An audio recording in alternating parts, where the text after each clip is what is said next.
Visayas, Mindanao at buong mundo. Ngayon ay Biyernes, October 27, 2023. Ako si Barbie Mulak at ito ang Balitang A to Z. In any case, kung hindi ka naman magsasubmit talaga, later on, pwede ka naman habulin ng COMELEC at patanggal Barangay at Sangguniang Kabataan Elections. Tuloy na sa Lunes. Ilang mga dapat tandaan para sa pagboto, alamin. Sa pagsisimula ng Undas at BSKE Long Weekend, mga bus driver at konduktor isinailalim sa drug testing. Habang Manila North Cemetery, tiniyak ang kahandaan sa inaasahang 1 milyong kataong bibisita sa araw ng patay. It is likely that there are two OFWs that have been kidnapped. 2 Pinoy na nawawala pa rin matapos ang pag-atake ng Hamas sa Israel, posibleng kasama sa mga na-hostage. At sa ating balitang showbiz, isang pasilip sa unang Hollywood movie ni Liza Soberano.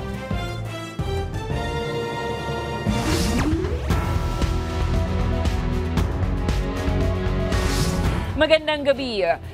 Pambungad sa ating newscast. Sa Lunes na ang nakatakdang Barangay at Sangguniang Kabataang Elections o BSKE. Pero pumilit pa ng huling oplan baklas ang COMELEC ngayong araw. Samantala may paalala rin ng komisyon sa lahat ng mga kandidato na mananalo man o matatalo. May balitang A to Z si Ian Maghanoy.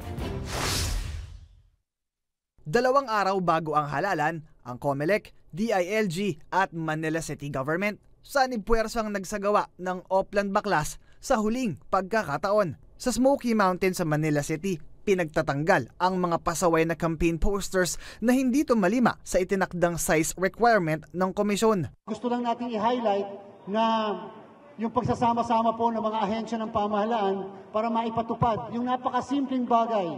Ang ating kapulisan po, ang buong persa ng DILG ay nakikiisa sa napakagandang papatakbo ng ating COMELEC. Sana po ay sumunod sila sa mga tamang lugar kung saan po sila maaari maglagay ng kanilang mga propaganda materials at natutuwa naman po kami na kahit papano po ay nabawasan po yung mga nagbabiolate dito. Ang DILG inalerto na rin ang pambansang pulisya para masiguro ang kaligtasan ng halalan. Tutulong po kami, not mentioning the fact yung mga regional directors namin, mga tao po namin on the ground. We have different police responses, not only checkpoints and so forth, such that maalis natin yung mga baril at armas at any illegal contraband pertaining to us. Samantala, nagpaalala naman ang COMELEC sa mga mananalong kandidato sa Lunes. Agad na magsumite sa DILG ng kanilang SOSE o Statement of Certificate of Contributions and Expenditures ng mga donasyon at nagastos para sa kampanya. Ito raw kasi ang numero 1 rekisito bago sila payagang makaupo sa pwesto. Base doon sa guidelines ng DILG, hindi nila kikilalanin yung assumption hanggat walang certification mula sa COMELEC na nakapag-submit ng SOSE yung kandidato. Gayunpaman, ayon sa DILG, rerepasuhin nila ang naturang probisyon upang agad ring makapagsimula ng tungkulin ang sinumang maipopoklamang panalo. Pero hindi ibig sabihin na hindi dapat magsumite ng SOSE. Tatanggalin ko na yung provision na yon.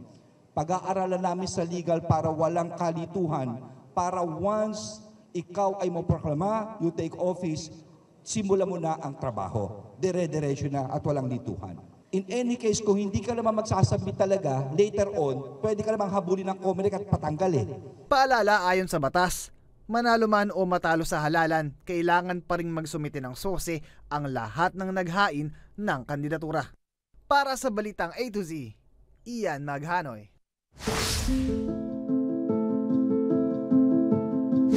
Nagsagawa ng surprise drug test sa mga bus driver at konduktor kanina para matiyak ang kaligtasan ng mga pasahero ngayong holiday break. Habang mahigpit namang binabantayan ng LTO ang mga kolorum ng mga sasakyan para iwas aksidente. May balitang A to Z si Giselle Simon. Para makatiyak na ligtas sa magiging biyahe sa paparating na long weekend, nagkaroon ng surprise drug test sa mga driver at konduktor ng mga bus kanina sa Parañaque Integrated Terminal Exchange. Mukhang maayos naman, no? Ito ay napakagandang practice para naman masigurado natin na yung mga drivers natin, mga staff ng mga bus company ay talagang fit to work. Ayon kay LTO Chief Assistant Secretary Vigor Mendoza, ikinatuwa niya na walang nagpositibo sa mga driver. All good. Wala pa ho nagpa-positive dito sa PITX. So, but we do the same thing in other terminals po, no? Wala naman hong gastos sa mga driver po to, libre po to sa kanila. Bukod sa drug testing, isinagawa rin ng LTO ang pag-iinspeksyon sa mga sasakyan para masuri kung nasa maayos na kondisyon ang mga ito sa pagbiyahe. Samantala, umabot na sa 700 na unit ng bus ang nabigyan ng special permit ng Land Transportation Franchising and Regulatory Board para makabiyahe ngayong undas. As of now, we have already issued 770 special permits. So dito rin ngayon sa PITX, meron din tayong on-site issuance ng special permit.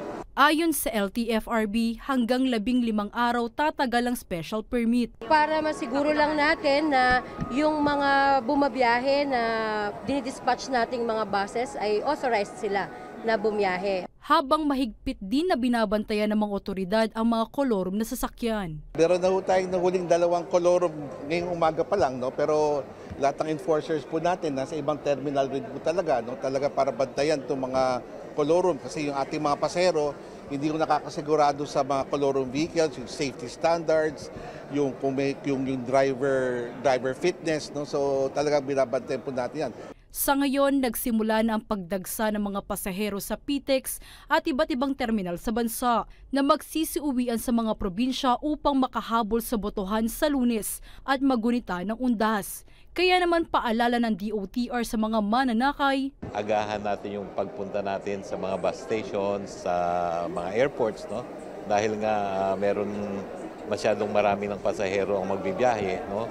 Para hindi naman sila malate doon sa kanilang mga schedule of flights, no? Para sa balitang A to Z, Giselle Simon.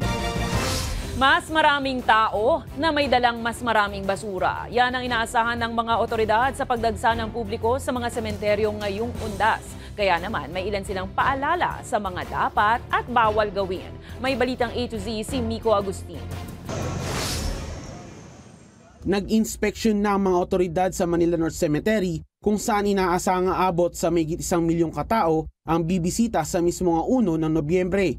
Wala na raw kasing COVID-19 restrictions kung kaya't pinapayagan na rin ng mga bata. Pero paalala ng pamunuan ng sementeryo, baka pwedeng marami po yung magkawalaan ng mga bata. So ini-encourage po namin ng mga magulang na po pwedeng kung suotan nila ng ID na may contact number para if ever po ma-turn over po sa amin yan, ay madali po namin makontak yung mga kaanak. Tiniyak naman ng Metro Manila Development Authority na nakahanda na sila na umalalay sa pagmamando ng trapiko at pagpapanatili ng seguridad at kaayusan. Magde-deploy din po tayo ng mga yung Public Safety Division po natin sa MMDA, mga ambulansya, mga nurses. Magbibigay po tayo ng tulong kung sakaling magkakaroon ng mga unforeseen incidents like may mga atake dahil sa init, etc. Gaya ng mga nakaraang taon, pinagbabawal dalhin sa sementeryo matatalim na bagay, baraha, alak at may ingay na speaker. Habang pinagbabawal na rin ang mga alagang hayop at bisikleta. Sinama po namin sa restriction ngayon yung pagdadala ng mga personal bikes and e-trikes, hindi na po allowed yan dahil meron naman po kaming libreng sakay dito po sa loob ng Manila North Cemetery na magagamit po ng mga senior citizen and PWD po. Bukod po doon, hindi rin po allowed ang pagdadala ng mga pets. Nauunawaan ko po, marami po sa atin ngayon na pet lovers, pero isipin po natin, ine-expect po namin na milyon po yung pupunta rito, so baka po mawala pa po yung inyong mga pets or makakagat po dahil siksikan po. Bukas ang Manila North ng alas 5 ng umaga at pagdating naman ng alas 5 ng hapon na hindi na sila magpapapasok.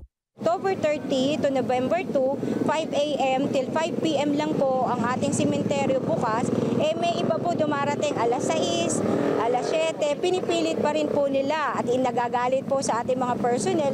Sana po maunawaan nila dahil for safety and security reason naman po. 7 o'clock po, isasara na po namin yung pintuan po para sa lalabas. Ito po ay kasi para makapaghanda naman po kami ulit para sa kinabukasan dahil kailangan pa rin po namin maglinis, mag-ano po ng aming lugar. At syempre hindi naman po buong sementeryo ay may ilaw. So kaya po no overnight. Samantala, muli ring pakiusap ng mga otoridad sa publiko na iwasan ang pagkakalat sa mga puntod.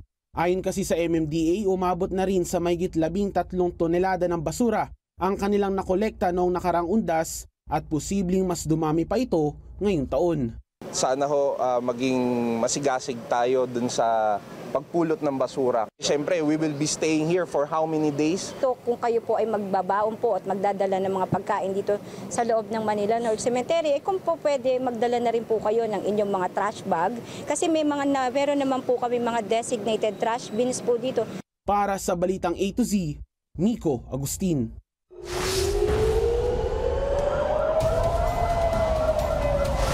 Dalawang Pinoy pa na hindi pa rin natatagpuan ang posibleng hawak rin ng Hamas bilang hostage. Samantala, isang Pinay caregiver naman ang nagpakita ng kakaibang kabayanihan sa harap ng banta ng militanteng grupo. May Balitang A to Z, si Billy Torres. Pinangangambahang kasama sa mga na-hostage ang dalawa pang Pinoy na hindi pa rin nakikita. 3 linggo matapos ang unang pag-atake ng Hamas militant group sa Israel. It is likely that there are two OFWs that have been kidnapped, but I'm saying this, it is likely.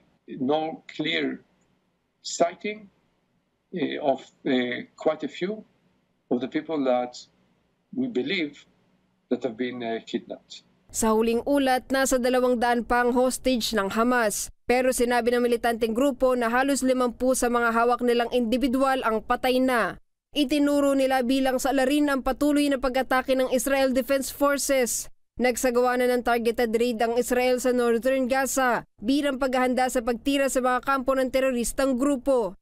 9 na Arab nations naman ang kumundina sa naturang opensiba. Ayon sa mga bansang ito, hindi na nila makatwiran at paglabag sa international law ang mga naturang pag-atake sa Gaza lalo't nadadamay ang mga sibilyan. Over 4 consecutive days from Saturday through Tuesday, 62 trucks traveled through the Rafah crossing from Egypt into Gaza, carrying water, food, and medical supplies. Sa kabila ng bakbakan, tuloy-tuloy naman ang tulong ng United Nations. Ayon sa Ministry of Health sa Gaza, umabot na sa 7,000 ang nasawing Palestinian, nasa 1,400 naman sa panig ng Israel, kasama sa mga nasawi ang 4 na Pilipino. Una nang tiniyak ng gobyerno ng Israel at Pilipinas ang tulong sa mga naiwang pamilya ng mga biktima. Sa Lunes, October 30 naman inaasahang darating ang ika-4 na batch na repatriates mula sa Sigalot. Samantala, kakaibang tapang naman ang ipinakita ng isang Filipino caregiver sa gitna ng girian. Ibinigay kasi ng caregiver na si Camille de Salva sa Hamas ang sariling pera para harangin sila sa tangkang pagtangay sa 75 taong gulang nitong alaga na Israeli. Swerteng kinagataan niya ito ng Hamas hanggang sa dumating ng tulong ng IDF at ligtas silang nakalikas mula sa bakbakan. Para sa Balitang A to Z, Billy Torres.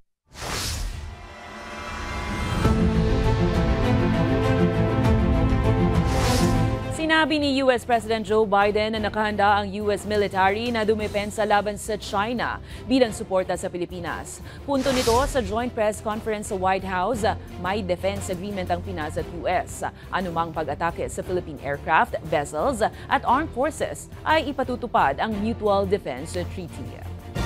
Samantala, hinihimok ni Pangulong Ferdinand Bongbong Marcos Jr. ang Armed Forces of the Philippines na maging handa sa pagdepensa sa bansa laban sa mga bagong hamon sa seguridad. Sinabi ng Pangulo na hindi lang dapat asahan ang mga ganitong hamon kundi maging handa rin sa pagdepensa. Kinilala ni Pangulong Marcos ang mga naitaas ang ranggo na opisyal ng AFP sa kanilang makabuluhang paglilingkod. You must not only anticipate, but you must also be ready to adapt and respond to emerging national security and defense realities that exist in our country and in our region. Hinihimok naman ni Pangulong Ferdinand Bongbong Marcos Jr. ang mga lokal na pamahalaan na maging bukas sa mga international partnership para mapahusay pa ang pampublikong serbisyo. Kasabay ito ng anunsyong isinasapinal na ang executive order para sa implementasyon ng Mandanas-Garcia ruling na magpapalakas sa otonomiya ng mga lokal na gobyerno. Ipinunto nito na dumarating na kasi ang mga bagong hamon na kailangang harapin ng local at national government. Hinamon din ng Pangulo ang mga mayor sa bansa na samantalahin ang pagkakataong matuto ng mga kaalaman at karanasan ng United Nations na nakuha mula sa iba't ibang panig ng mundo. We are now in the 21st century. There are new challenges in both the local and national levels, issues that were not conceived of by the code's framers 30 years ago, that require us now to discover, to explore, to employ better ways of capacitating our localities. Sa mga nag-aabang naman ng libreng sakay ng gobyerno, kinumpirma ng Department of Transportation na wala silang inaaprubahan na ibabalik ang libreng sakay program ng pamahalaan sa darating na Nobyembre. Ayon kay Transportation Secretary Jaime Bautista, pinag-aaralan pa nila ang posibleng pagbabalik na naturang programa. Iginiit din ng kalihim na hindi sila basta-bastang mag-aapruba ng programa dahil kakaunti lang ang inilaan na pondo sa libreng sakay program. Matatandaang inanunsyo kamakailan ni suspended LTFRB Chairman Teofilo Guadis III na magkakaroon ng isang buwang libreng sakay ang ahensya. Wala naman tayong programa pa sa libreng sakay sa November 1. No? Kung gagamitin natin yan ay halos konti lang yung makikinabang. No? Kaya ang pinag-aaralan nating mabuti na ito ay maibigay natin dun sa talagang nangangailangan. No? Kaya doon sa mga ruta na, for example, yung mga drivers halos hindi kumikita, kaya halos ayaw na nilang magbiyahe dahil maliit naman yung kita nila o nalulugi sila, yun yung tinitingnan ng LTFRB na suportahan. Susunod, alamin ang mga dapat isaalang-araw sa araw ng botohan. At sa ating balitang A to Z Sports, nagbigay ng pahayag kay Pinoy Pole Vaulter EJ Gobiena na gumagamit ito ng bawal na gamot, nagsorry na. Abangan ang kumpletong ulat sa pagbabalik ng Balita A to Z.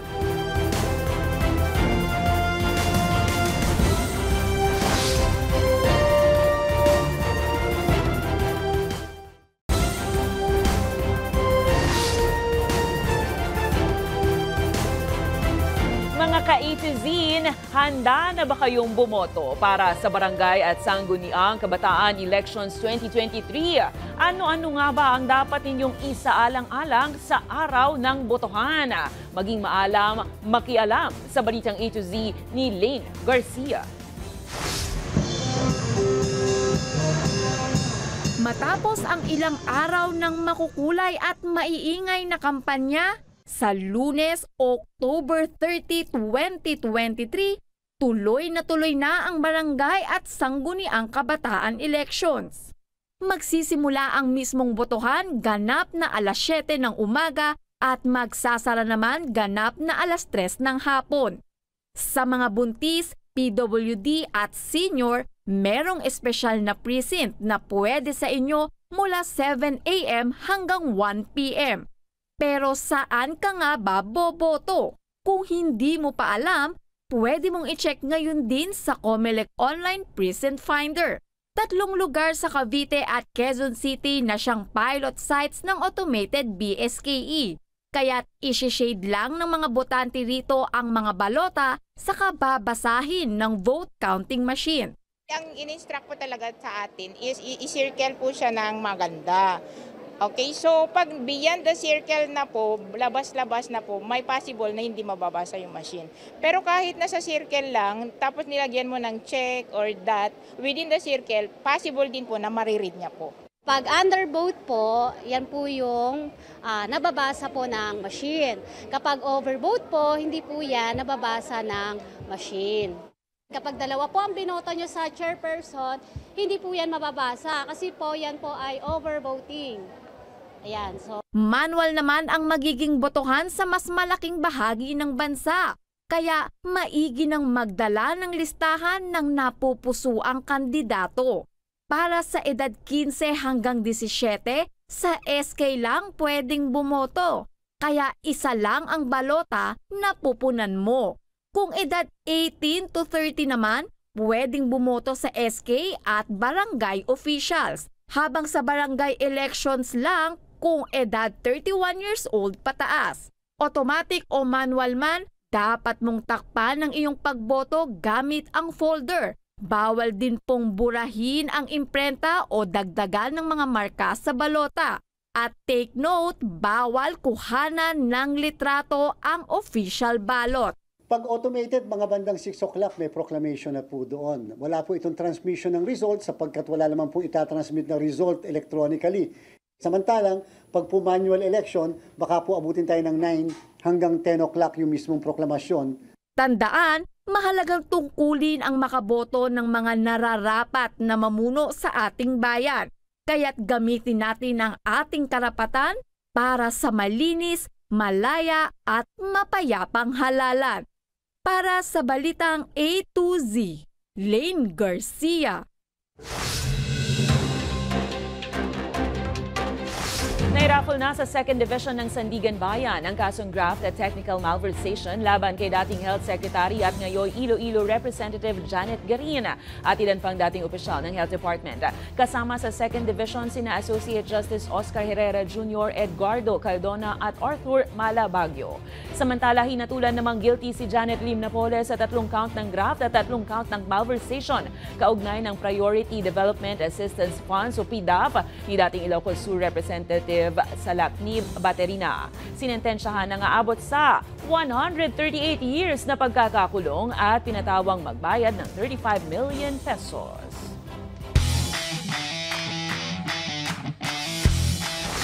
Pinatawad na ni World No. 2 Pinoy pole vaulter EJ Obiena ang babaeng nag-akusa sa kanyang gumagamit umano na ipinagbabawal na gamot upang makapandaya. Ito ay matapos ilabas ni Obiena ang ipinadalang apology letter mula kay Anais Lavilleni. Ang babaeng nagkomento at asawa ng dating London Olympics pole vault gold medalist Renaud Lavilleni. Sa kanyang liham, humingi ito ng tawad at ipinakitang nagsisisi siya sa kanyang komento na agad naman raw niyang binura mula sa isang post sa social media. Matatandaang nauna nang nagbabala ang kampo ni Obiena na magsasampa ng kaso laban kay Anais kung hindi nito babawiin ang komento at hihingi ng tawad sa Pinoy pole vaulter. Sa aming pagbabalik, teaser ng unang Hollywood movie ni Liza Soberano, nasilip niyo na ba? Manatiling nakatuto, kayo ay nanonood ng Balitang A to Z.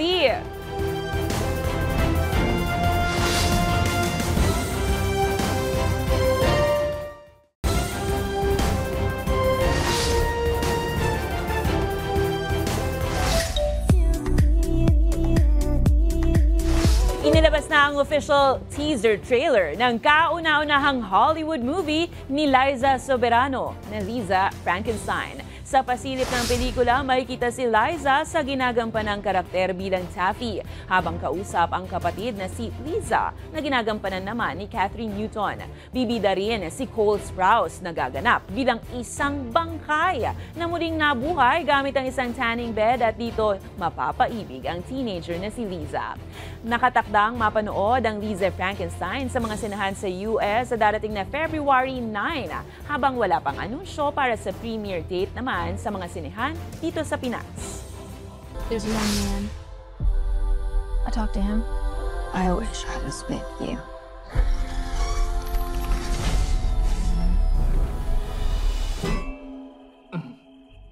That's really weird, Lisa.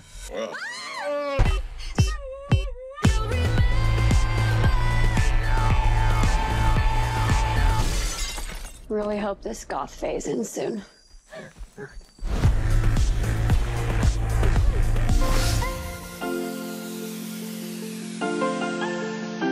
At para naman sa ating balitang nakaka-good vibes, mga elementary mommies, siguradong relate kayo rito. Karamihan nga sa atin ay modern parenting, pero minsan tila tayo pa nga yung ayaw mahiwalay sa ating mga chikiting. Narito ang makabagbag damdaming eksena na tsak, posibleng makapasok sa Cannes Festival.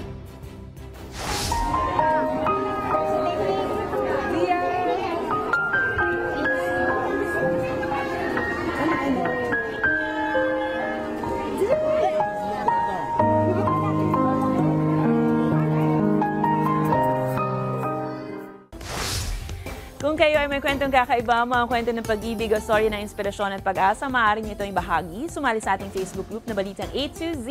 Panoorin ang replay ng ating programa at sundan ang ating social media pages. Hanapin ang Balitang A to Z.